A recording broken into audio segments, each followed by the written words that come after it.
खबर शामिल करते हैं कसूर से, जहां पर इंतहाई अफसोसनाक वाक़या पेश आया। एक ही घर के 5 अफराद को कत्ल कर दिया गया।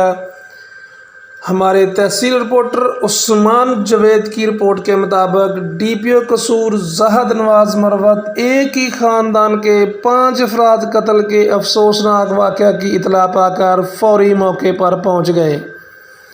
हालात व वाक़यात का जायज़ा लिया। DSP चूनिया खालिद असलम भी उनके हमरा थे। जय वकूआ से शवाहद इकट्ठे करने के लिए पंजाब फॉरेंसिक टीमों और क्राइम सीन को तलब कर लिया गया है। ज़मीन के मामूली तनाज़े पर बाप और 4 बेटों का बेईमाना कत्ल इंतहाई अफसोसनाक है। मुलज़म ने ज़मीन के छोटे टुकड़े की खातर खूनी, जज्बाती और एहसास के रिश्तों को बुरी तरह पामाल कर दिया। इंशाअल्लाह बहुत जल्द मुलव्वस मुलज़मान को गिरफ़्तार करके वाकई सज़ा करार दी जाएगी। मुलज़मान के साथ अन्य हाथों से निपटा जाएगा और इंसाफ के तमाम तकाज़ों को पूरा किया जाएगा। इतलात के मुताबिक वज़ीर आला पंजाब उस्मान बज़दार ने भी नोटिस ले लिया।